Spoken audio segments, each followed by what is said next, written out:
आज हम लोग पढ़ेंगे कि जब एक कैपेसिटर में दो प्लेट्स थी, उनके बीच जब कोई मटेरियल को इंसर्ट किया जाता है तो कैपेसिटर की प्रॉपर्टीज में क्या चेंज होते हैं, ठीक है। और जब उसको बैटरी से कनेक्ट करते हैं तो चार्ज में क्या चेंज होता है, बैटरी में क्या चेंज होता है। बैटरी को जब कैपेसिटर चार्ज हो जाता है तो बैटरी जब डिस्कनेक्ट करते हैं तो चार्ज पर क्या इफेक्ट पड़ता है, कैपेसिटर पर क्या इफेक्ट पड़ता है, जो उसमें स्टोर्ड एनर्जी है उस पर क्या इफेक्ट पड़ता है, ठीक है ना।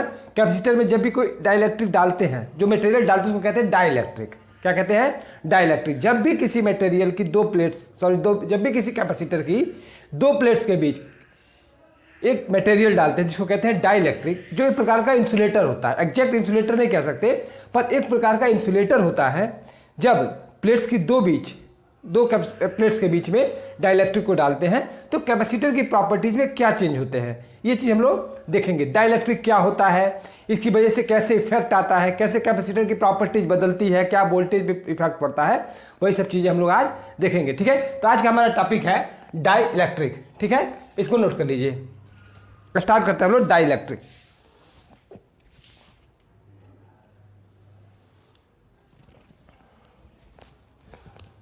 चलिए समझते हैं डाइलेक्ट्रिक करता क्या है। देखिएगा, ये हमारी कैपेसिटर की दो प्लेट्स हैं, एक प्लस के लिए एक माइनस के लिए है।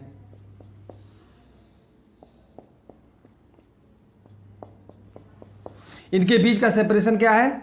डी है और एरिया ए है, और इनके बीच में एयर है जो हम एप्सिलॉन नॉट से डिनोट कर रहे हैं। तो कैपेसिटर का फार्मूला क्या हो जाता था?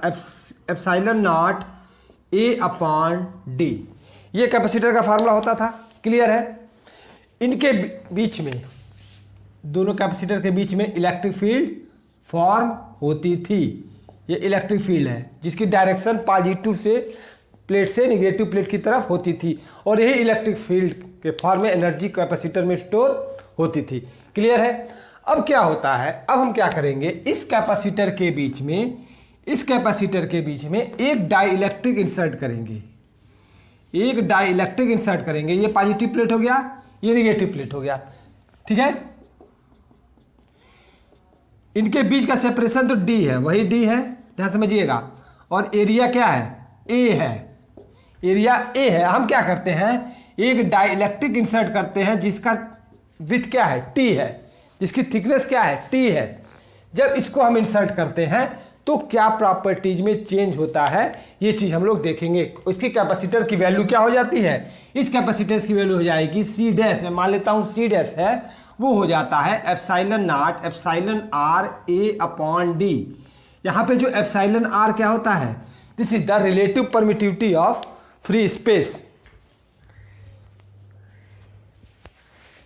ये आप लोगों को इलेक्ट्रोस्टैटिक्स में मैंने बताया होगा, और नहीं बताया है तो आप लोगों को अगर नहीं पता है तो आप इलेक्ट्रोस्टैटिक्स की लेक्चर्स में देख सकते हैं, ठीक है ना। कि एप्सिलॉन आर या के, कुछ किताबें इसको एप्सिलॉन नॉट के ए बाई डी भी कहते हैं। क्लियर? अच्छा, इस सी डैश को क्या मैं के epsilon naught a by D लिख दिया? Epsilon naught a by D लिख दिया तो सी डैश क्या हो गया? के, और epsilon naught a by D की जब मैं सी लिख दूं तो देखिए कैपेसिटर की वैल्यू बढ़ गई। कैसे बढ़ गई वो हम आगे देखेंगे, क्या प्रॉपर्टीज होती है, कैसे कैसे चेंज हो रहा है, वो चीज़ हम लोग आगे देखेंगे। पर ये देखिए आप कि कैपेसिटर की वैल्यू बढ़ गई ना, के टाइम्स बढ़ गई ना। या एप्सिलॉन आर भी लिख सकता हूँ इसको मैं, या इसको मैं एप्सिलॉन आर भी लिख सकता हूँ। क्लियर है? एक कैपेसिटर की वैल्यू क्या हो गई?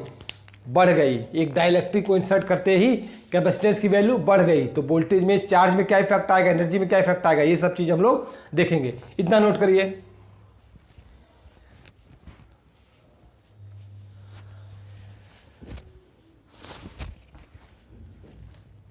इतना नोट कर लिए, पॉज करके नोट कर लिया करिए।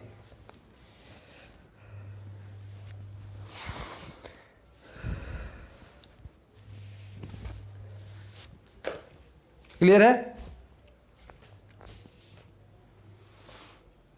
चलिए आगे देखते हैं। अब समझते हैं कि डाइलेक्ट्रिक्स क्या होते हैं, कैसे ये कैपेसिटर की वैल्यू बढ़ गई, और इस कैपेसिटर को जब कनेक्ट करेंगे तो चार्ज में क्या चेंज आएगा, वोल्टेज में क्या चेंज आएगा, एनर्जी में क्या चेंज आएगा, ठीक है, ये सब चीज़ हम लोग देखेंगे। चलिए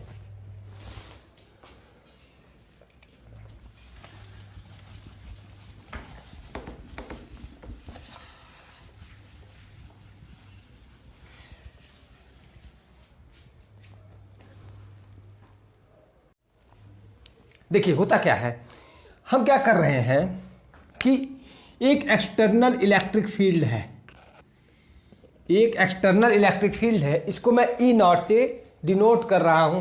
किससे डिनोट कर रहा हूं? ई नॉट से। ई नॉट क्या है हमारा? External electric field. क्लियर? अच्छा, अब हम क्या करते हैं, आप लोगों ने इलेक्ट्रोस्टैटिक्स में मैंने पढ़ाया होगा शुरू के लेक्चर्स में कि किसी भी कंडक्टर के अंदर इलेक्ट्रिक फील्ड जीरो होती है। किसी भी कंडक्टर के अंदर इलेक्ट्रिक फील्ड जीरो होती है, ठीक है। कई रीजन बताया था, आज एक रीजन और समझते हैं। हो क्या रहा है, देखिए जैसे मान लीजिए इस एक्सटर्नल इलेक्ट्रिक फील्ड में हमने क्या किया, एक कंडक्टर रख दिया, एक कंडक्टर रखा, तो जैसे इस कंडक्टर, अच्छा, हर एवरी मटेरियल इज न्यूट्रल, जितने पॉजिटिव चार्ज उतने नेगेटिव चार्ज है, ठीक है।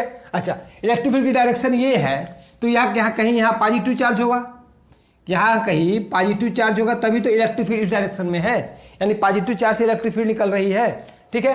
तो जब इस मटेरियल को हमने रखा, ये क्या है, ये है हमारा कंडक्टर, ये क्या है, कंडक्टर है। अभी मैं डाइलेक्ट्रिक पे आता हूँ, पहले कंडक्टर समझते हैं, ठीक है। ये कंडक्टर है, और कंडक्टर क्या होता है, एवरी मटेरियल इज न्यूट्रल। तो क्या होगा कि जैसे इसको इलेक्ट्रिक फील्ड में रखेंगे, इसके जो पॉजिटिव चार्ज हैं और निगेटिव चार्ज हैं वो क्या हो जाएंगे, रिडिस्ट्रीब्यूट होंगे, और इस पॉजिटिव की तरफ क्या आ जाएंगे, निगेटिव चार्ज आ जाएंगे, और इस साइड पॉजिटिव चार्ज आ जाते हैं। क्लियर है? इस में ये क्या हो जाते हैं, इंड्यूस्ड चार्जेज है। कैसे चार्ज हैं, इंड्यूस्ड चार्ज है। और इंड्यूस्ड मैंने बताया था क्या होते हैं, इंडक्शन प्रॉपर्टी बताई थी। तो जब भी किसी एक्सटर्नल फील्ड में किसी भी कंडक्टर को हम रखते हैं, तो क्या होता है कि अगर यहाँ से इलेक्ट्रिक फील्ड इस डायरेक्शन में है, तो इस साइड नेगेटिव चार्ज आएगा, क्योंकि इधर पॉजिटिव चार्ज है, पॉजिटिव चार्ज की तरफ तो इलेक्ट्रिक फील्ड जा रही है, ठीक है। तो इस साइड नेगेटिव चार्ज आ जाएंगे और इस साइड पॉजिटिव चार्ज आ जाएंगे। किसकी वजह से, इंड्यूस्ड चार्ज की वजह से, जिसकी वजह से, इन चार्ज की वजह से एक डाइपोल क्या हो जाएगा, एक डाइपोल क्या होगा, क्रिएट होगा, कई डाइपोल्स क्रिएट होंगे, ठीक है ना। क्लियर है? और मैं इसका रिजल्टेंट डाइपोल मान लेता हूं, सभी डाइपोल के कारण रिजल्टेंट डाइपोल मान लेता हूं। डाइपोल क्या होता है, क्रिएट होता है, या इंडिविजुअल भी ले सकता है कि हर पॉजिटिव नेगेटिव चार्ज के कारण क्या होता है, एक डाइपोल जनरेट हो जाता है, ठीक है। इस डाइपोल के कारण एक इलेक्ट्रिक फील्ड इंड्यूस होती है, जिसकी जो डायरेक्शन होती है वो इस पॉजिटिव से इस नेगेटिव की तरफ होती है। इस इंड्यूस्ड इलेक्ट्रिक फील्ड की डायरेक्शन इस पॉजिटिव से इस नेगेटिव की तरफ होती है, और ये क्या होता है, कंडक्टर में धीरे धीरे धीरे धीरे बढ़ती चली जाती है। इंड्यूस्ड इलेक्ट्रिक फील्ड धीरे धीरे धीरे धीरे जब बढ़ती है, और एक टाइम ऐसा आता है कि ये जो इंड्यूस्ड इलेक्ट्रिक फील्ड है, वो ई नॉट के बराबर हो जाती है, ई नॉट के बराबर हो जाती है, ठीक है। और दोनों की इलेक्ट्रिक फील्ड क्या है, दोनों की इलेक्ट्रिक फील्ड का डायरेक्शन अपोजिट है। हैंस क्या हो जाता है, हैंस ई टी मतलब टोटल, या ई नेट जो हो जाता है वो ई नॉट से ई इंड्यूस हम घटा देते हैं, तो क्या हो जाता है, जीरो हो जाता है, यानी ई नेट क्या हो जाता है, जीरो हो जाता है। इसी रीजन से electric field in any conductor is inside any conductor is zero. Electric field inside any conductor is zero. This is the main reason why the electric field inside any conductor is zero. समझ में आया? फिर से मैं कहूँगा, देख लीजिए, हमने क्या किया, एक एक्सटर्नल इलेक्ट्रिक फील्ड ली, उस एक्सटर्नल इलेक्ट्रिक फील्ड में एक कंडक्टर को रखा। जैसे कंडक्टर को रखा, इसके साइड्स में चार्ज इंड्यूस्ड हो गए, ठीक है। ये चार्ज इंड्यूस्ड हो गए तो डाइपोल क्रिएट हुआ, जिसके कारण एक इलेक्ट्रिक फील्ड जनरेट हुई, जिसको कहते हैं इंड्यूस्ड इलेक्ट्रिक फील्ड। और ये इंड्यूस्ड इलेक्ट्रिक फील्ड धीरे धीरे धीरे धीरे बढ़ती चलती जाती है, और एक टाइम ऐसा आता है कि induced electric field main electric field जो एक्सटर्नल इलेक्ट्रिक फील्ड है उसके बराबर हो जाती है। तो जब हम नेट इलेक्ट्रिक फील्ड निकालते हैं तो टोटल जीरो हो जाता है। क्लियर है? अच्छा, आपको ये भी पता है कि in conductors number of charge carriers are more. ठीक है, इसमें चार्ज कैरियर्स क्या होते हैं? ज़्यादा होते हैं। चीज़ें समझ में आई? इसको लिख लीजिए, इसको नोट कर लीजिए, पॉज करके नोट करिए।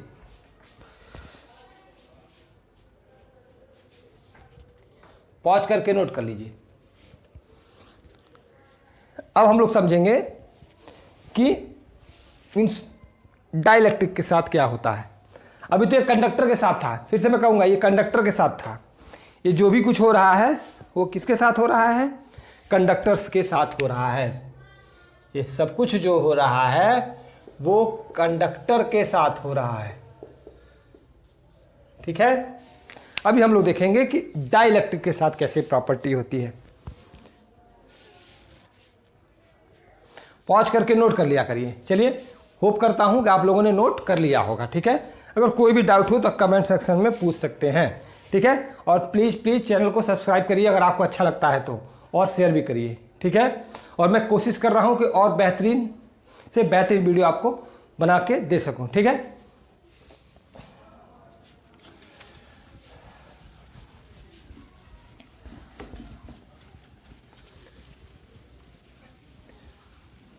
अब हम लोग समझते हैं डाइलेक्ट्रिक क्या किस में। डाइलेक्ट्रिक के बारे में मैंने ये बताया है कि ये एक प्रकार का इंसुलेटर है। ये क्या है? एक प्रकार का इंसुलेटर है।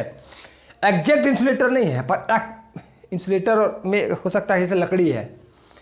ठीक है ना, तो वो उसमें चार्ज कैरियर्स एकदम नाम मात्र के हैं, और उसमें कंडक्शन की प्रॉपर्टी होना, करंट का फ्लो होना एकदम ना के बराबर होता है। पर डाइलेक्ट्रिक में कुछ ऐसा नहीं है। जैसे, ठीक है ना, जैसे माइका वगैरह हुआ, माइका कैपेसिटर, पेपर कैपेसिटर जो कागज है। ठीक है ना, कैपेसिटर कई टाइप के आते हैं, electrolytic capacitor, paper capacitor, mica capacitor, cylindrical capacitor. तो ठीक है, वो डिपेंड करता है कि किस टाइप का आपने डाइलेक्ट्रिक को यूज किया है और क्या शेप एंड साइज है। ठीक है, वो डिटेल हम लोग में नहीं पढ़ेंगे, वो इंजीनियरिंग में पढ़ाया जाता है। अभी हम लोग बस इतना देखेंगे कि डाइलेक्ट्रिक कैसे होता है। ठीक है, तो डाइलेक्ट्रिक एक प्रकार का मटेरियल है, एक प्रकार का इंसुलेटर है। ठीक है, जो करता क्या है? इलेक्ट्रिक फील्ड को कम करता है। आपने देखा कि जैसे ही, अब देखिए समझते जाइए, देखिए मैं बता रहा हूँ, वो कह रहा है कि एक एक्सटर्नल इलेक्ट्रिक फील्ड है। ये एक्सटर्नल इलेक्ट्रिक फील्ड है, इसका मतलब यहाँ पे कोई पॉजिटिव चार्ज होगा। क्लियर? अब हम क्या करते हैं, इसमें एक हमने क्या किया? डाई इलेक्ट्रिक यूज किया। क्या यूज किया? Dielectric material. Dielectric material एक प्रकार का इंसुलेटर है। हेंस इसमें जो चार्ज कैरियर्स हैं, हेंस चार्ज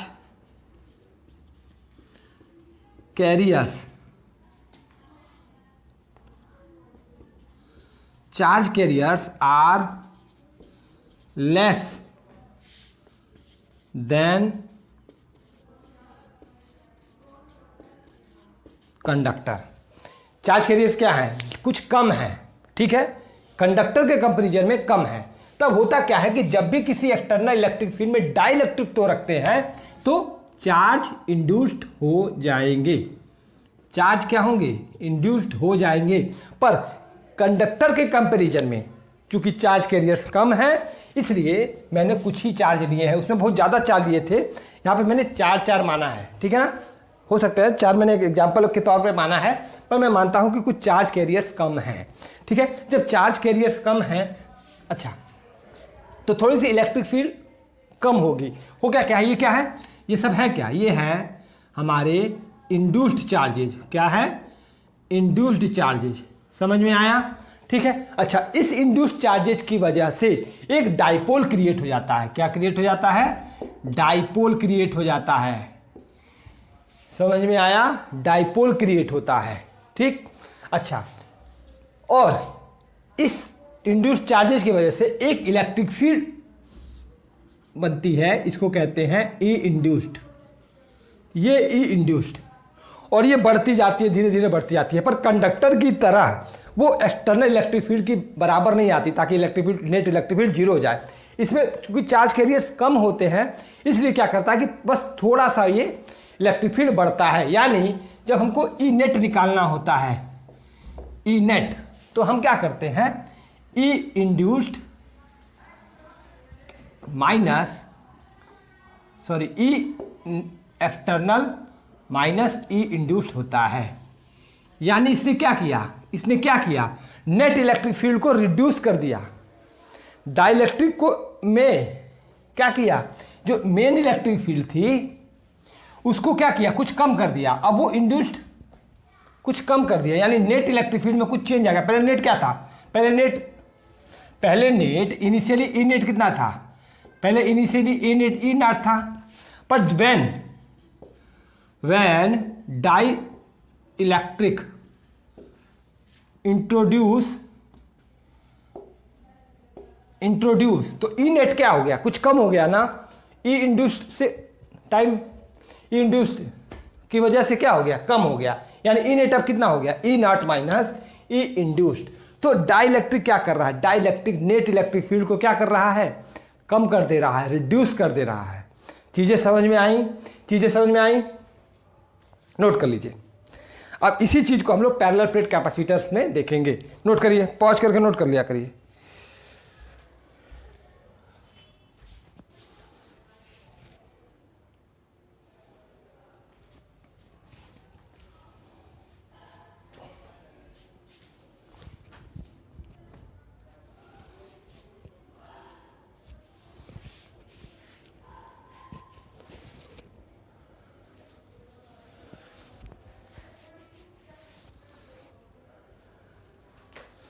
चलिए, होप करता हूँ आप लोगों ने नोट कर लिया होगा। ठीक है, चलिए हम लोग देखते हैं कि कैपेसिटर में क्या बवाल होता है।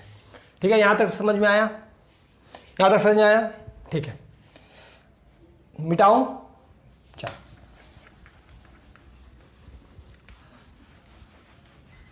अब देखिए हो क्या रहा है, ध्यान से समझिएगा।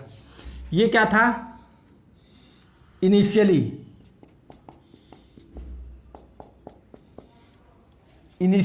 ये कैपेसिटर था जिसका सेपरेशन डी था और एरिया क्या था, एरिया ए था। क्लियर है। और external electric field E naught थी, external electric field E naught थी। क्या थी, E naught. External electric field E naught थी। कब, जब एप्सिलॉन नॉट था, जब एयर था एप्सिलॉन नॉट था। क्लियर है। तब ये एक्सटर्नल इलेक्ट्रिक फील्ड थी कैपेसिटर्स के बीच में। क्लियर है। अच्छा, अब देखिए क्या हो रहा है, अब देखिएगा क्या होगा।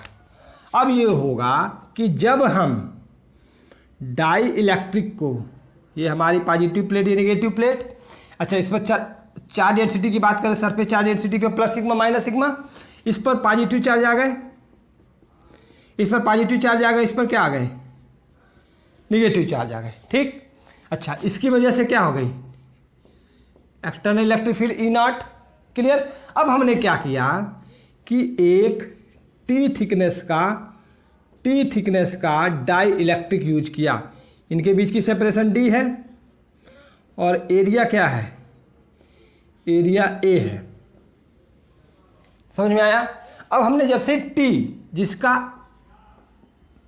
या तो के है या तो एप्सिलॉन आर है, क्या है, के या एप्सिलॉन आर, ये क्या है, के या एप्सिलॉन आर है, क्या ये है रिलेटिव परमिटिविटी।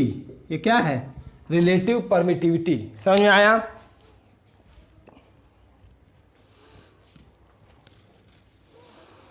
क्लियर है। तो अब क्या होगा कि जैसे ही इस डाइलेक्ट्रिक को इंसर्ट करेंगे, इस पर चार्ज इंड्यूस हो जाएंगे, माइनस वाले। इस डाइलेक्ट्रिक के इस साइड निगेटिव चार्ज इंड्यूस हो जाएंगे और इस साइड क्या हो जाएगा, पॉजिटिव चार्ज इंड्यूस हो जाएगा। क्लियर है। तो एक्सटर्नल इलेक्ट्रिक फील्ड की डायरेक्शन ये, और इस साइड क्या हो जाएगा, ई इंड्यूस हो जाएगा। समझ में आया। ये क्या है, इंड्यूस इलेक्ट्रिक फील्ड, यानी इस डायरेक्शन में ई इंड्यूस इलेक्ट्रिक फील्ड जनरेट हो जाएगी और हमारा नेट इलेक्ट्रिक फील्ड क्या हो गया, कम हो गया ना। डाइलेक्ट्रिक को इंसर्ट करते ही क्या हुआ, नेट इलेक्ट्रिक फील्ड में रिडक्शन हो गया, नेट इलेक्ट्रिक फील्ड घट गई। क्लियर है। चीजें दिखाई दे रही हैं, ठीक है ना। समझने की कोशिश करिए। फिर से देखिए, मैं ये कह रहा हूँ कि पहले डाइलेक्ट्रिक नहीं था, एयर था, तो एक्सटर्नल इलेक्ट्रिक फील्ड की डायरेक्शन प्लस से माइनस प्लेट की तरफ थी, ई नॉट से मैंने डिनोट किया था, ठीक है ना, और एयर थी तो एप्सिलॉन नॉट। जब मैंने टी थिकनेस की डाइलेक्ट्रिक को इंसर्ट किया तो इस डाइलेक्ट्रिक के इस साइड निगेटिव चार्ज इंड्यूस हो गए और इस साइड पॉजिटिव चार्ज इंड्यूस हो गए, और इन चार्जेस के बीच में डाइपोल जनरेट हुआ, अभी मैंने बता चुका हूं, और एक इंड्यूस इलेक्ट्रिक फील्ड जनरेट हो गई इस डायरेक्शन में, चूंकि कम है, नेट इलेक्ट्रिक फील्ड से कम है, सॉरी मेन इलेक्ट्रिक फील्ड से कम है जो एक्सटर्नल इलेक्ट्रिक फील्ड है ई नॉट। तो नेट, तो देखिए के और एप्सिलॉन आर क्या है, रिलेटिव परमिटिविटी है। तो डाइलेक्ट्रिक डालने से क्या हो रही है, क्या हो रहा है, नेट इलेक्ट्रिक फील्ड घट जा रही है, ठीक है। तो नेट इलेक्ट्रिक फील्ड हमारी क्या हो गई, जो नेट इलेक्ट्रिक फील्ड हो गई वो हो गई main electric field minus induced electric field. जो नेट इलेक्ट्रिक फील्ड वो क्या हो गई, E naught minus E induced. Clear है, ठीक है। अगर मैं सरफेस चार्ज डेंसिटी की फॉर्म इस फॉर्मूले को लिखना हो तो कैसे लिखेंगे, सिग्मा अपॉन एप्सिलॉन नॉट। कब, जब एयर है, जब डाइलेक्ट्रिक नहीं है। अच्छा, एक चीज बात को ध्यान रखिएगा, यहाँ पर मैंने टी थिकनेस लिया है, इसमें टी को हटा रहा हूँ, मैं मानता हूँ कि जो डी है वही टी है, मैंने पूरा इंसर्ट कर दिया है, दिखाया नहीं गया है, ये जो डी है वही पूरा डाइलेक्ट्रिक से भर दिया है, जो पूरी सेपरेशन है डी वो डाइलेक्ट्रिक से भर दी गई है। थोड़ा सा स्पेस इसलिए दिख रहा है ताकि मैं इस नेगेटिव और पॉजिटिव चार्ज को दिखा सकूं, मैं इस नेगेटिव पॉजिटिव चार्ज को दिखा सकूं, इसलिए थोड़ा सा गैप दिख रहा है। ये आप मान के चलिएगा कि जो डाइलेक्ट्रिक है पूरा सेपरेट, पूरा भर दिया गया है, डी थिकनेस का है। क्लियर है, समझ में आया। अच्छा, तो हमारी जो नेट इलेक्ट्रिक फील्ड हो गई वो घट गई है, वो समझ में आई कैसे। ई नॉट क्या थी, मेन इलेक्ट्रिक फील्ड कैसे थी, अगर सरफेस चार्ज डेंसिटी फॉर्म में देखिए तो सिग्मा अपॉन एप्सिलॉन नॉट, ठीक, और induced electric field surface charge density of induced charge upon epsilon not. Clear है। अच्छा, अब देखिए होता क्या है कि इलेक्ट्रिक फील्ड घट गई, इलेक्ट्रिक फील्ड रिड्यूस हो गई, ये किस पर डिपेंड करता है, ये डिपेंड किस पे कर रहा है, इस डाई इलेक्ट्रिक पे डिपेंड कर रहा है, इस डाई इलेक्ट्रिक पे डिपेंड कर रहा है कि इलेक्ट्रिक फील्ड कितनी घट गई। तो एक टर्म आता है डाई इलेक्ट्रिक कांस्टेंट, एक टर्म आता है डाई इलेक्ट्रिक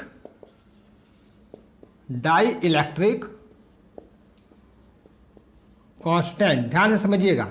इस डाई इलेक्ट्रिक कांस्टेंट पे ही डिपेंड करता है कि मेन इलेक्ट्रिक फील्ड कितनी रिड्यूस हो गई, कितनी रिड्यूस हो गई, ई नेट इलेक्ट्रिक फील्ड कितनी रिड्यूस हो गई, किस पर डिपेंड करता है, इस डाई इलेक्ट्रिक का पे डिपेंड करता है। और डाई इलेक्ट्रिक की हर चीज़ की वैल्यू होती है। आपको याद होगा कि इलेक्ट्रोस्टैटिक्स में मैंने बताया था कि दो चार्जेज है, दो चार्ज के बीच का फोर्स क्या होता था, ध्यान समझिएगा, मैं इसको रिलेट करना चाहता हूं कि 1/4 pi epsilon naught Q1 Q2 upon r square, ये चीज फार्मूला आपको याद आ रहा है।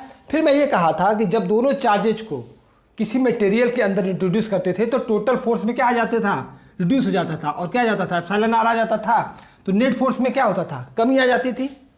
यानी जैसे ही हमने किसी मटेरियल को इंट्रोड्यूस किया तो उनके बीच का फोर्स क्या हो गया, रिड्यूस हो गया, कितने टाइम्स, एप्सिलॉन आर टाइम्स। यानी अब हमारा जो यहाँ पे नेट फोर्स क्या हो गया था, वो हो गया था F upon epsilon r. Clear है, F अपॉन एप्सिलॉन आर, समझ में आया।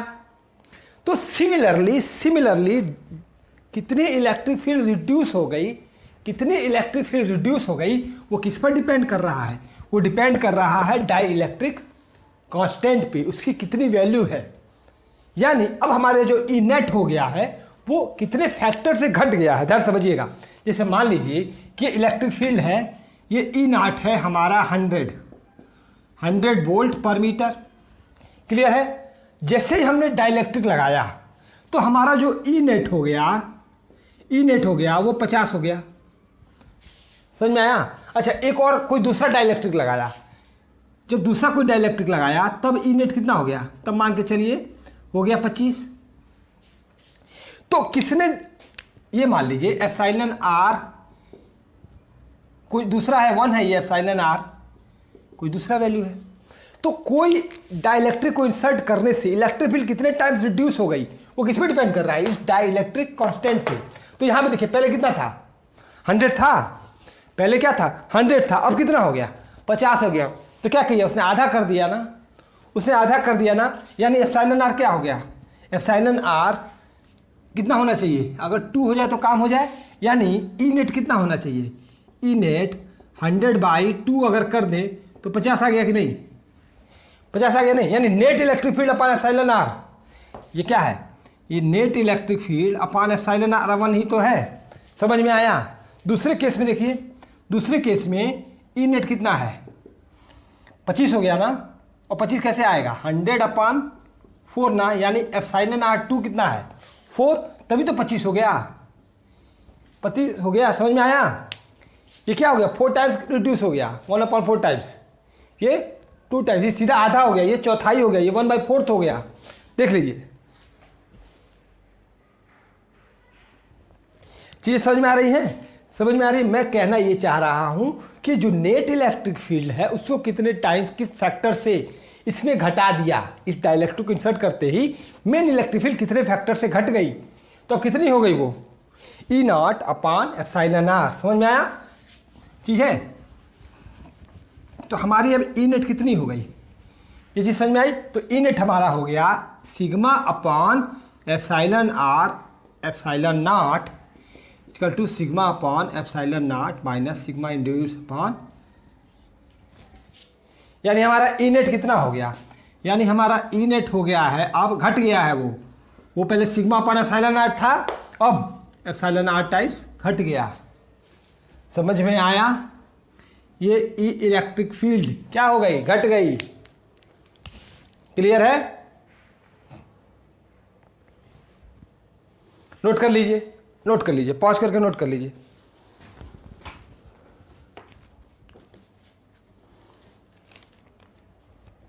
और वो किस पे डिपेंड कर रहा है, डाइलेक्ट्रिक कांस्टेंट पे।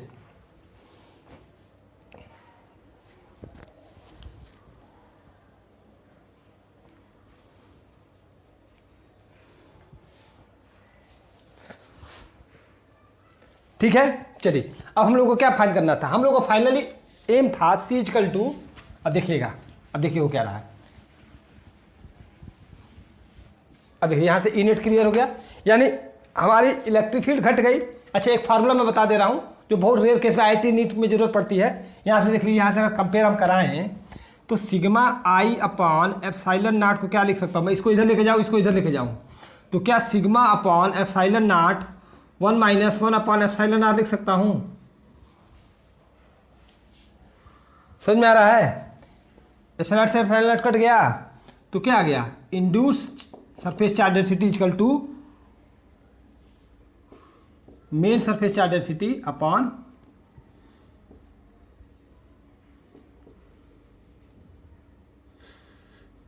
Epsilon r. समझ में आया, समझ में आया। एप्सिलॉन आर लिखूं के लिखूं, बात एक ही है। ठीक है,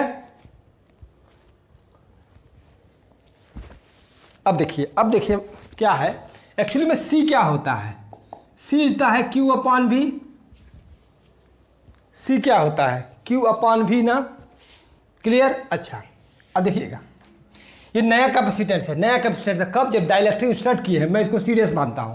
क्लियर है। अच्छा, क्यू को क्या मैं सिग्मा इंटू ए लिख दूं, सिग्मा इंटू ए लिख सकता हूं, आपको पता है surface charge density into area, total charge होगा। अब वोल्टेज क्या होगा, वोल्टेज होगा ई नेट इंटू डी।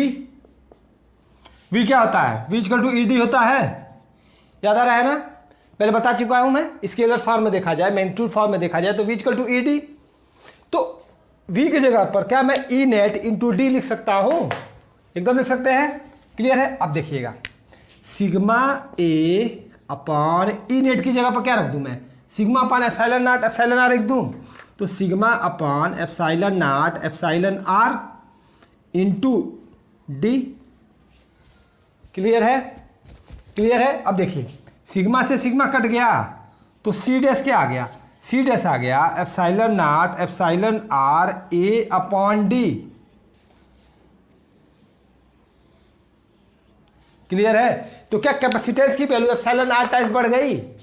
अब देखिए, सी कितना मैंने माना था, epsilon naught a by D माना था, कब, जब डाई इलेक्ट्रिक इंट्रोड्यूस नहीं हुआ था, जब डाई इलेक्ट्रिक इंट्रोड्यूस नहीं हुआ था। पर जब डाई इलेक्ट्रिक इंट्रोड्यूस हो गया, जब डाई इलेक्ट्रिक इंट्रोड्यूस हो गया, व्हेन डाई इलेक्ट्रिक इंसर्टेड या इंट्रोड्यूस्ड, तो सी क्या हो गया, सी डैश हो गया। और वो सी डैश कितना हो गया, एप्सिलॉन आर इंटू सी हो गया ना। या मैं लिख सकता हूं सी डैश कितना हो गया, epsilon r epsilon naught a by d. यानी क्या टोटल कैपेसिटेंस बढ़ गया। यही हमको प्रूव करना था, फाइनली यही प्रूव करना था। चीजें समझ में आई कि कैसे डाई इलेक्ट्रिक कांस्टेंट को, सॉरी डाई इलेक्ट्रिक कांस्टेंट कह रहा हूं, डाई इलेक्ट्रिक को इंसर्ट करते ही कैसे कैपेसिटेंस की वैल्यू बढ़ गई। और ये किस पर डिपेंड करता है कि कोई इलेक्ट्रिक फील्ड कितनी घट गई, और कितनी घट गई वो डाइलेक्ट्रिक कांस्टेंट पर डिपेंड करता है, वो डाइलेक्ट्रिक की वैल्यू पर डिपेंड करता है। समझ में आ रहा है बात, क्लियर है? नोट कर लीजिए, नोट करिए, कुछ चीज़ें और बताता हूं।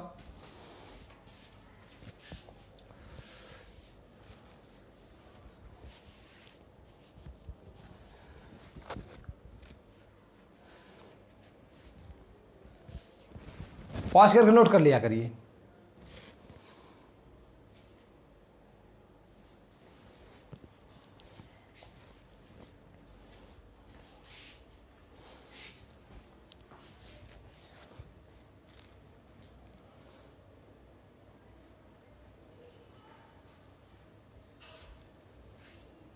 चलिए मिटाऊं, चलिए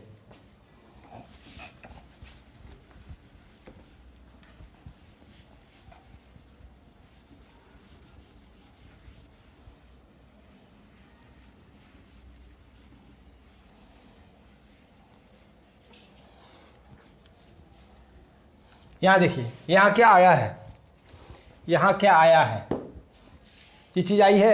अच्छा, ई नेट की जगह पर मैं sigma upon epsilon naught, epsilon naught r लिख सकता हूँ, लिख सकता हूँ ना, क्लियर है? यहाँ पे लिख सकता हूँ sigma upon epsilon not, sigma I upon epsilon not. मेरा बताने के ये चीज़ मैं बता रहा हूँ, डाइलेक्ट्रिक कांस्टेंट को हम डिफाइन करने जा रहे हैं। किसको डिफाइन करने जा रहे हैं? डाइलेक्ट्रिक कांस्टेंट को। मैंने ये बताया कि डाइलेक्ट्रिक कांस्टेंट की वजह से कैपेसिटेंस की वैल्यू बढ़ गई। क्यों बढ़ी? क्योंकि इलेक्ट्रिक फील्ड रिड्यूस हो गई, नेट इलेक्ट्रिक फील्ड हो गई। और नेट इलेक्ट्रिक फील्ड किस पर डिपेंड करती है? डाइलेक्ट्रिक कांस्टेंट को, कितने टाइम किस फैक्टर से वो घट गई। ठीक है, तो डाइलेक्ट्रिक कांस्टेंट क्या होता है? डाइलेक्ट्रिक कांस्टेंट की डिफिनीशन होती है, एक रेशियो होता है, ध्यान समझिएगा। It is the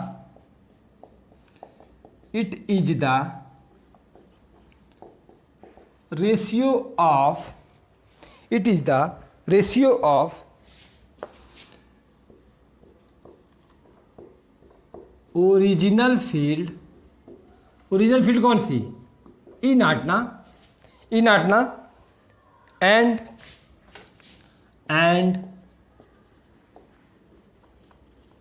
reduced field, and क्या? Reduced field. और रिड्यूस्ड फील्ड है कितनी? रिड्यूस्ड फील्ड है हमारी E naught minus E introduced, E induced ना। जो रिड्यूस्ड फील्ड है वो कितनी है? E naught minus E induced है ना। In the dielectric is called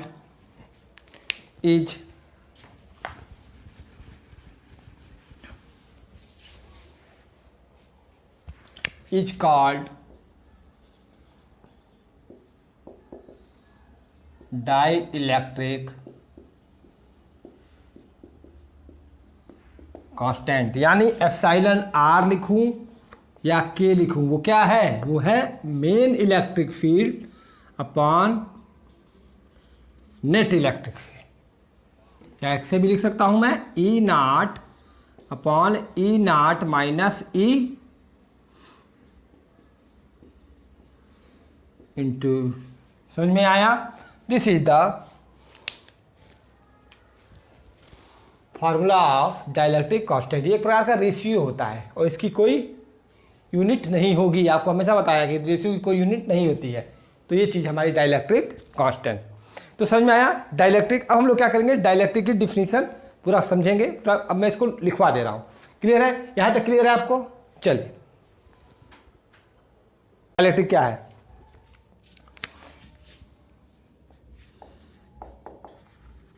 A dielectric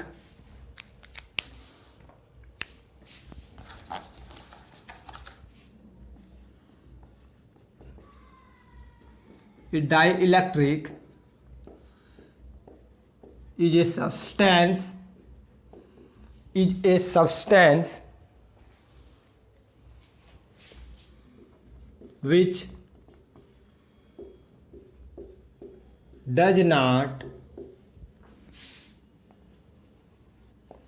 allow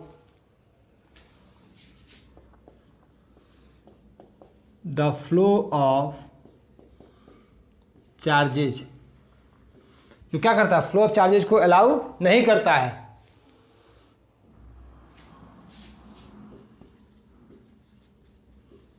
through it, वो क्या करता है, चार्जेज ऑफ फ्लो को अलाउ नहीं करता है। बट, पर करता क्या है, but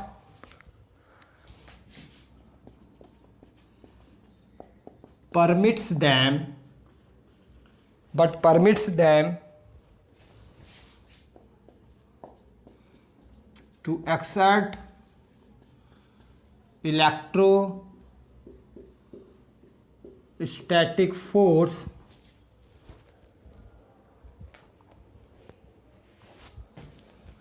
on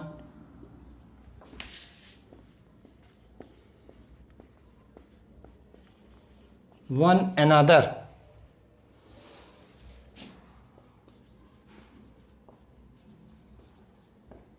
through it. Note कर लीजिए, डाइलेक्ट्रिक क्या है? डाइलेक्ट्रिक एक ऐसा सब्सटेंस है जो फ्लो ऑफ चार्जेज को अलाउ नहीं करता है, बट परमिट करता है them to exert electrostatic force on one another through it.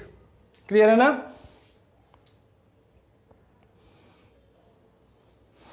मैंने बताया था अभी, ध्यान समझिएगा, ये एक्सटर्नल इलेक्ट्रिक फील्ड थी, ये हमने डाइलेक्ट्रिक लिया था, तो यहाँ पे चार्ज इंड्यूस हो गए थे, याद आ रहा है? जो डाइपोल जनरेट हुआ था, जिसकी वजह से क्या हुआ था, एक इंड्यूस इलेक्ट्रिक फील्ड जनरेट हुई थी। क्लियर है ना? तो क्या कर रहे थे, डाइपोल मोमेंट हुआ था, ठीक है? तो क्या कर रहे हैं, फोर्स लगा रहे हैं ना वन अनदर फोर्स पे। एक्चुअली में होता क्या है ना, देखिए समझिए मैं क्या होना, होता क्या है कि डाइलेक्ट्रिक करता क्या है कि इस मान लीजिए डाइलेक्ट्रिक, ये बुक है, डाइलेक्ट्रिक इतनी हुई, थिकनेस हुई टी, ठीक है? अब हम क्या करते हैं कि इसी डाइलेक्ट्रिक के इस साइड और इस साइड एक कंडक्टर की लेयर चढ़ा देते हैं, तो वही प्लेट्स की तरह काम करती हैं, और बीच में ये गैपिंग हो गई, डी हो गया या टी हो गया, हो सकता है बीच में दो डाइलेक्ट्रिक डाल के कंडक्टर की लेयर चढ़ा दें, ठीक है? तो होता क्या है कि अब ध्यान से समझिए, ऐसा होगा कि मान लीजिए कि अगर दो प्लेट्स हैं, ध्यान समझिएगा, अगर दो प्लेट्स हैं और ये प्लस और ये माइनस है, तो जब ये प्लस चार्ज है और ये माइनस चार्ज है, तो ये आपस में क्या करेंगे, फोर्स लगाएंगे, तो जाके चिपक नहीं जाएंगी। दोनों प्लेट्स में एक पर पॉजिटिव चार्ज है, एक पर नेगेटिव चार्ज है, तो जाके चिपक नहीं जाएंगी। तो इसको बचाने के लिए क्या किया जाता है, एक डाइलेक्ट्रिक लिया जाता है, उस पर कंडक्टर की लेयर चढ़ा दी जाती है। क्लियर है? तो क्या करता है, वो चार्जेज ऑफ फ्लो को, यहाँ से चार्ज यहाँ से यहाँ गया तो नहीं, पर क्या किया, फोर्स लगाने की कोशिश कर रहा है, जिससे एक इंड्यूस इलेक्ट्रिक फील्ड जनरेट हो रही है। समझ में आया? और आपको पता है कि ई क्या होता है, ई होता है एफ बाई क्यू होता है ना। क्लियर है ना? चलिए नोट करिए,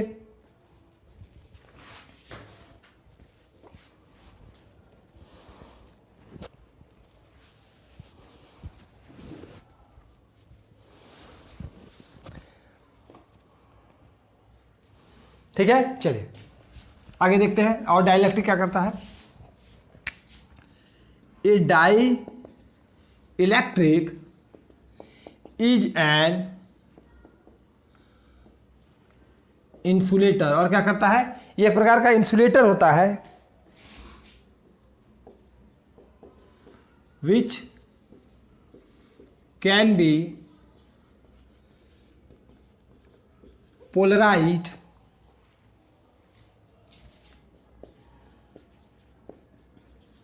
through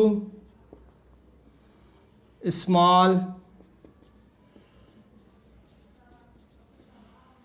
displacement of its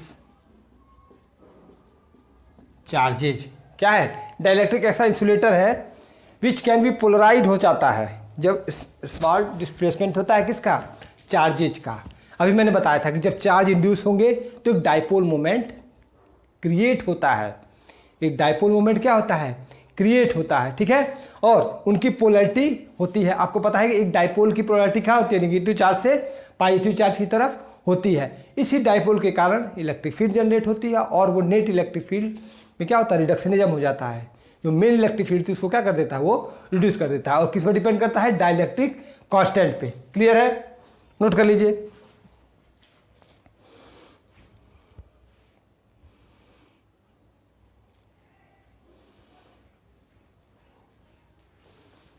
clear है? आगे देखते हैं और क्या करता है डाइलेक्ट्रिक। धीरे धीरे समझते चलिएगा।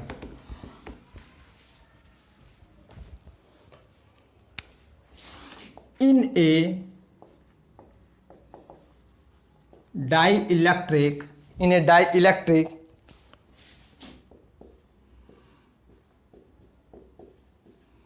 The external field E naught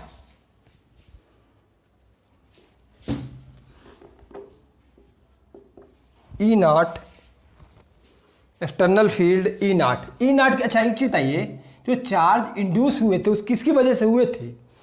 main electric field की वजह से इंड्यूस हुए थे ना, उनकी वजह से डाइपोल फॉर्म हुआ था ना, उसकी वजह से पोलराइज हुआ था, ठीक है ना। अच्छा आपको मैंने एक चीज जान लीजिए, माइक्रोवेव ओवन नाम सुना होगा, ओवन जिसमें सब खाना वगैरह पकता है, ठीक है। उसमें होता क्या है कि जो भी जैसे मान लीजिए कि आप पाव पका रहे हैं, ब्रेड पका रहे हैं, ठीक है, तो होता क्या है कि हर खाने वाले मटेरियल के अंदर वाटर के मॉलिक्यूल्स हैं।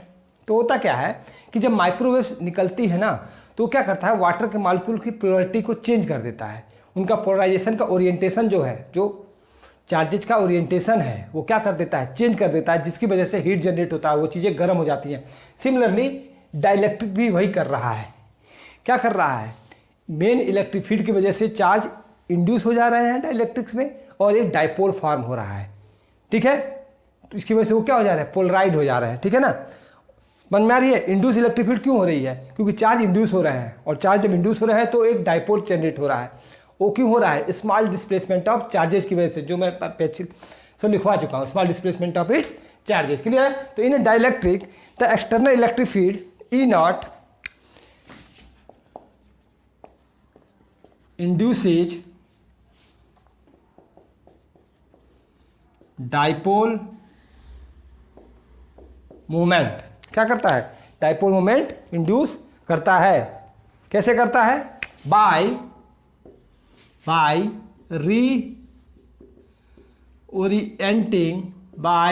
रीओरिएंटिंग the molecules of डाइइलेक्ट्रिक। क्या करता है? मॉलिक्यूल्स ऑफ डाइइलेक्ट्रिक के को क्या कर देता है? रीओरिएंट करता है। फिर देखिए क्या करता है? द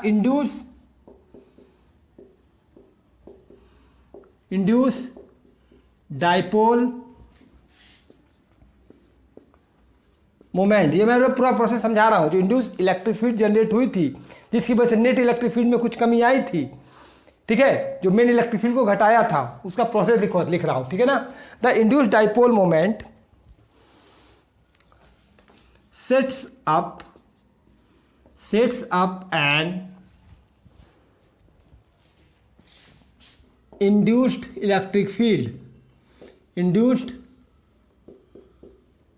इलेक्ट्रिक फील्ड क्या करता है? एक इंड्यूस इलेक्ट्रिक फील्ड जनरेट करता है, विच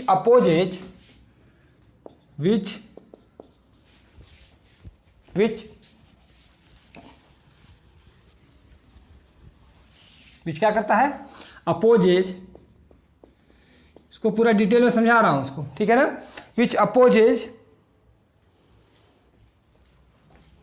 ई नॉट बट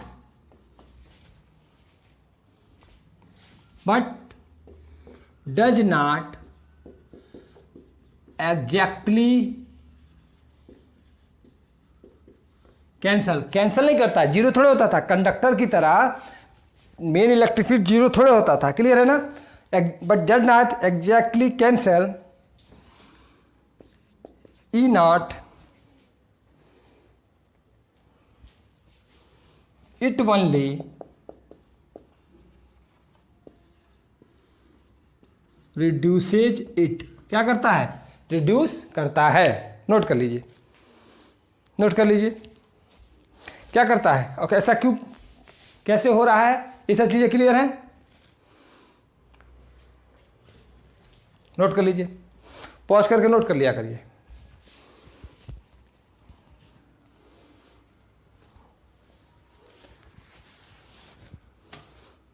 फिगर फिर से आप बना सकते हैं, ये मेन इलेक्ट्रिक फील्ड हो गया, ये डाइलेक्ट्रिक हो गया, ये इंड्यूस चार्जेज हो गए, ठीक है, और ये ई इंड्यूस हो गया, ठीक है, जो ई नेट हो गया वो क्या हो गया, ई नॉट माइनस ई इंड्यूस हो गया, समझ में आया, लिख लीजिए।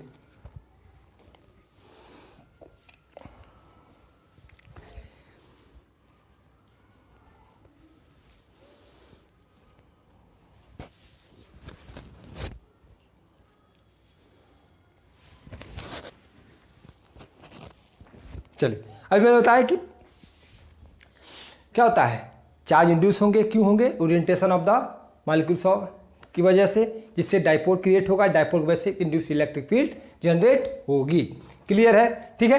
तो पोलराइजेशन हुआ, ठीक है, पोलराइजेशन हुआ, कैसे हुआ, orientation of the reorientation of the molecules की वजह से। तो अब देखते हैं पोलराइजेशन क्या होता है, ठीक है, पोलराइजेशन क्या होता है।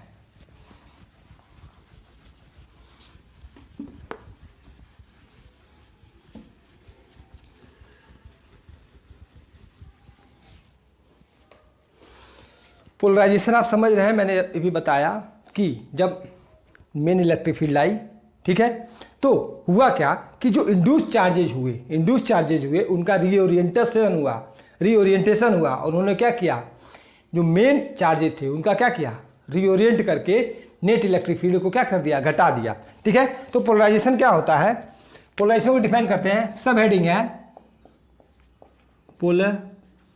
पोलराइजेशन, इसको डिनोट किया जाता है P से, क्लियर है, नोट कर लीजिए पोलराइजेशन।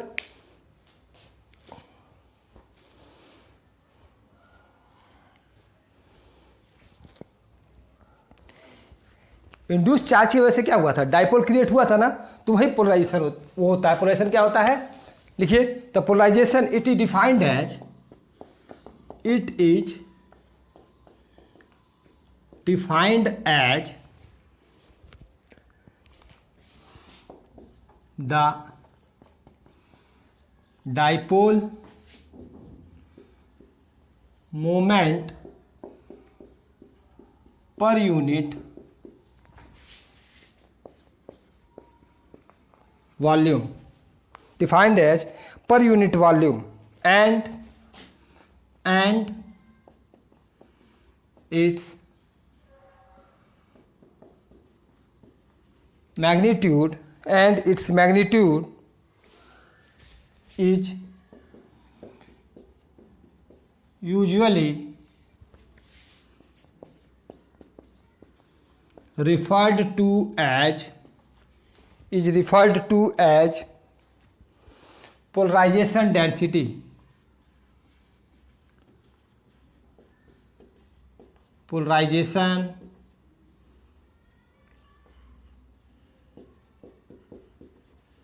डेंसिटी, ठीक है ना।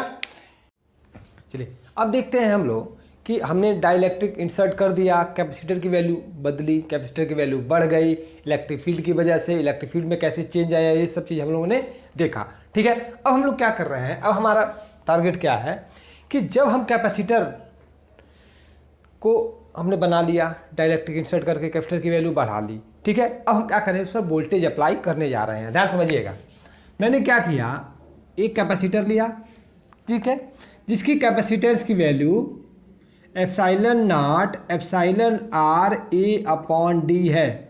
क्लियर है, इसमें डाइलेक्ट्रिक भरा हुआ है, इसमें डाइलेक्ट्रिक भरा हुआ है। क्लियर है, इसको हमने क्या किया, वोल्टेज अप्लाई किया, हमने वोल्टेज अप्लाई किया। ध्यान समझिएगा, वोल्टेज अप्लाई किया। अब हम क्या कर रहे हैं, धीरे धीरे धीरे धीरे वोल्टेज को बढ़ाते चले जा रहे हैं, धीरे धीरे धीरे धीरे वोल्टेज को बढ़ा रहे हैं। ठीक है, इसका सेपरेशन डी है। मान लीजिए एक और कैपेसिटर लेते हैं, ध्यान समझिएगा, एक और कैपेसिटर लिया और उसको भी हमने क्या किया, वोल्टेज से कनेक्ट कर दिया, उसको भी सप्लाई दी, उसको भी वोल्टेज दिया। इसका एप्सिलॉन इसे पॉजिटिव प्लेट या नेगेटिव प्लेट, और इसका बस खास बात ये है कि इसकी हमने जो सेपरेशन की है वो क्या हो गई, मान लीजिए डबल हो गई, 2D हो गई। ठीक है, एरिया वही रहा, तो इसका क्या आ जाएगा, epsilon naught epsilon r a upon 2D। Capacitors की वैल्यू क्या है, 2D। समझ में आया? अच्छा, जब हम वोल्टेज अप्लाई करेंगे तो इलेक्ट्रिक फील्ड इंट्रोड्यूस हो जाएगी, इलेक्ट्रिक फील्ड इंट्रोड्यूस हो जाएगी, ई। समझ में आ रहा है? और ई क्या होगा, sigma upon epsilon naught epsilon r, यही तो होगा। क्लियर है, epsilon naught upon epsilon r. Clear है? अच्छा, और यहां पर E equal to epsilon naught epsilon r.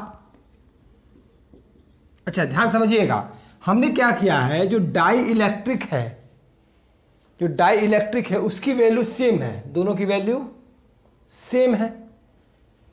समझ में आया? अब देखिए, जब इलेक्ट्रिक फील्ड हम बढ़ाते जाएंगे, इलेक्ट्रिक फील्ड बढ़ाते जाएंगे, तब वोल्टेज की अगर मैं बात करूंगा तो एक टाइम ऐसा आएगा, एक टाइम ऐसा आएगा कि ये जो कैपेसिटर है वो बर्दाश्त नहीं कर पाएगा और लीक कर जाएगा। कैपेसिटर क्या कर जाएगा, लीक कर जाएगा। बात समझ में आ रही है? लीक कर जाएगा। तो यहाँ पे और जिस वोल्टेज पे जो कैपेसिटर है वो लीक कर जाए, जिसको ब्रेकडाउन वोल्टेज कहते हैं। क्या कहते हैं?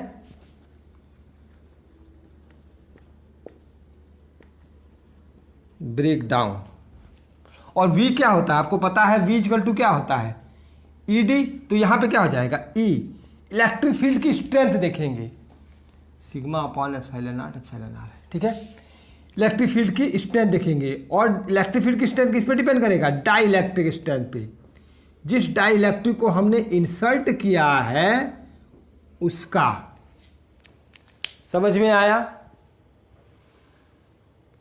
क्लियर है? तो जिस वोल्टेज पे ब्रेकडाउन हो जाएगा, कैपेसिटर लीक कर जाएगा, उसको कहेंगे हम ब्रेकडाउन वोल्टेज। और वो किस पर डिपेंड करेगा, डाई इलेक्ट्रिक स्ट्रेंथ पे, कि क्या डाई इलेक्ट्रिक हमने डाला है। समझ में आया? तो यहां पे आप देखिए कि डाई इलेक्ट्रिक तो सेम है, डाई इलेक्ट्रिक सेम है, तो उसकी डाई इलेक्ट्रिक स्ट्रेंथ भी क्या है, सेम है, पर ब्रेकडाउन वोल्टेज अलग अलग है। कैसे? क्योंकि जैसे ही हमने ब्रेकडाउन डी बढ़ाया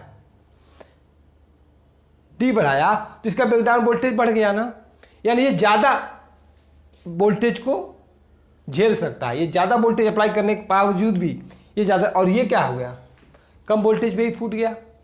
ठीक है, बात समझ में आ रही है? यानी ब्रेकडाउन वोल्टेज किस पर डिपेंड करता है, डायमेंशंस पे भी डिपेंड करता है, और डाइलेक्ट्रिक स्ट्रेंथ डाई इलेक्ट्रिक पे डिपेंड करता है कि कौन से डाइलेक्ट्रिक आपने इंसर्ट किया है। अच्छा, ऐसा होता क्यों है, आप ध्यान समझिएगा।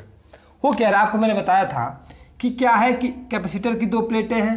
ध्यान समझिएगा, इस पर प्लस चार्ज, इस पर माइनस चार्ज। कब? जब इलेक्ट्रिक फील्ड E0 है।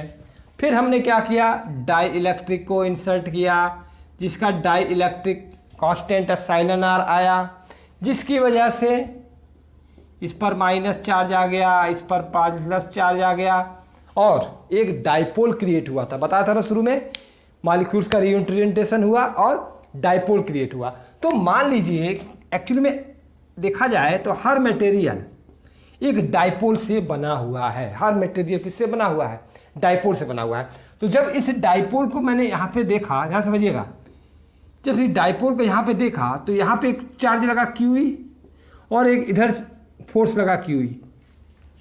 इस डाइपोल के कारण इस डाइपोल पे एक फोर्स लगा ना, इस डाइपोल पे एक फोर्स लगा, ध्यान समझिएगा मैं क्या कहना चाह रहा हूँ। इस डाइपोल पे फोर्स लगा, ये पकड़ के इधर से खींच रहा है, क्यों पकड़ के इधर से खींच रहा है।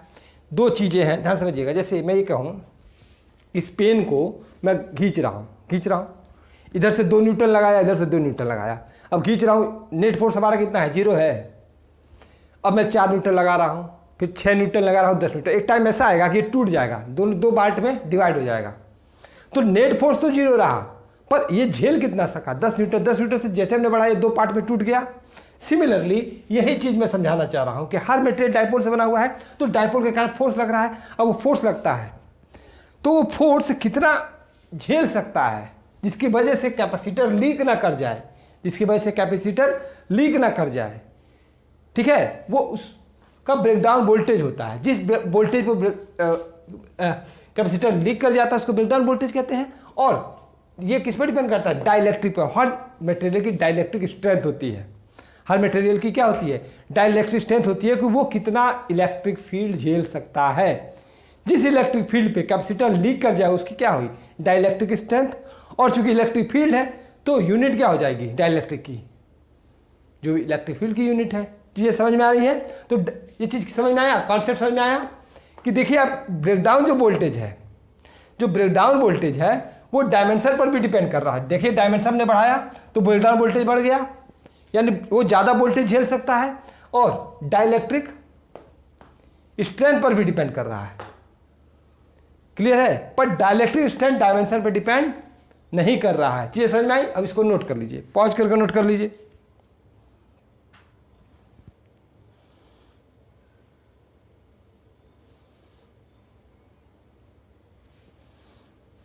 पॉज करके नोट कर लीजिए।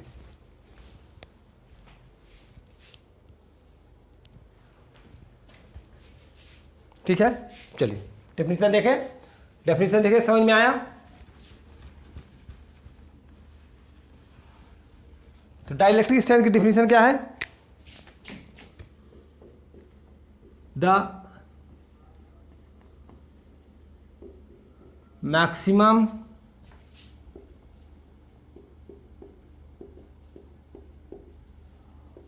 Electric field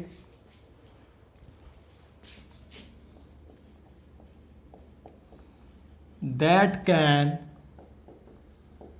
exist in a dielectric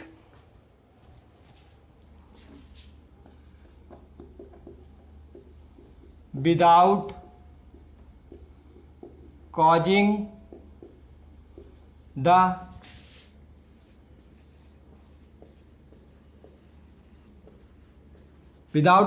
breakdown of the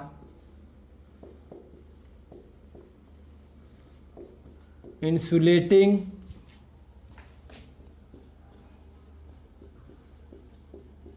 property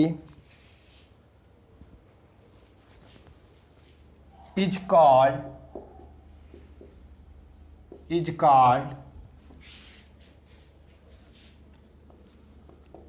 dielectric strength of the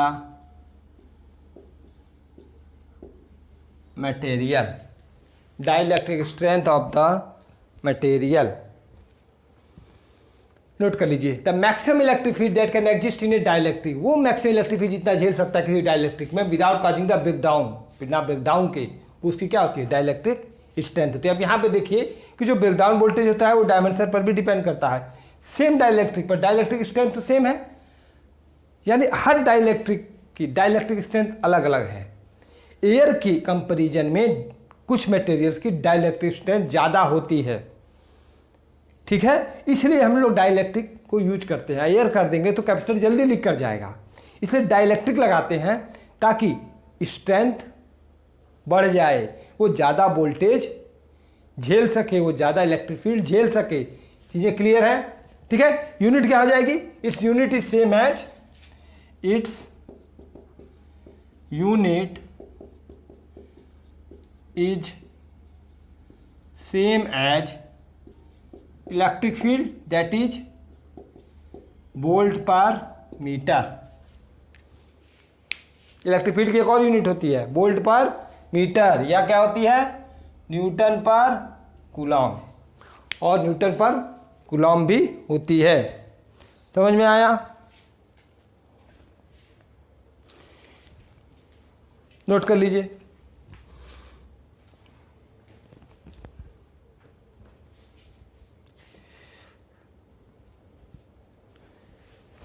तो फाइनली कंक्लूजन हम लोग आते हैं डाइलेक्ट्रिक। आज हमने क्या पढ़ा, डाइलेक्ट्रिक के बारे में। तो फाइनली कंक्लूजन क्या है, फाइनली कंक्लूजन ये है कि डाइलेक्ट्रिक लगाने से क्या फ़ायदा हुआ। डाइलेक्ट्रिक लगाने से फ़ायदा ये हुआ कि पहला उसने क्या किया, कैपेसिटर की वैल्यू को बढ़ा दिया। दूसरा, डाइलेक्ट्रिक की वजह से कंडक्टर की प्लेट को सपोर्ट मिला।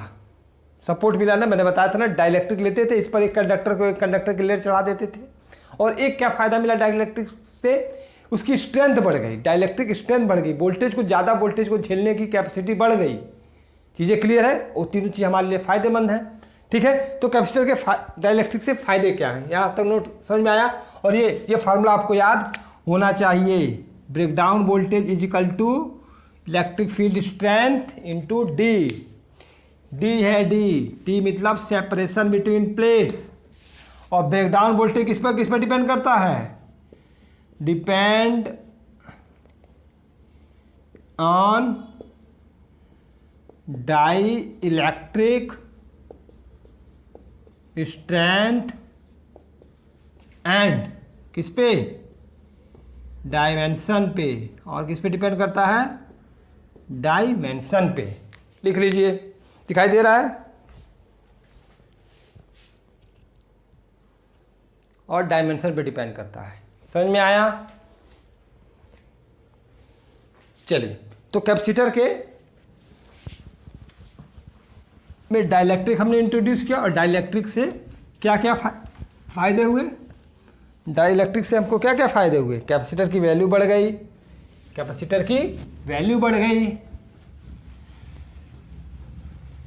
डाइलेक्ट्रिक स्ट्रेंथ बढ़ गई, ठीक है ना, और सपोर्ट मिला। तो क्या क्या फायदा हुआ, यानी डाइलेक्ट्रिक का यूज क्या है, जो मेजर यूजेज आया वो क्या आया, पहला उसने क्या किया, कैपेसिटर को बढ़ा दिया, सपोर्ट किया किसको,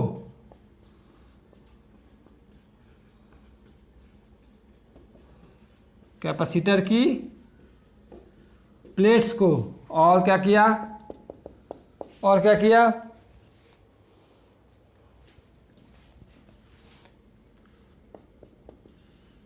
डाई इलेक्ट्रिक स्ट्रेंथ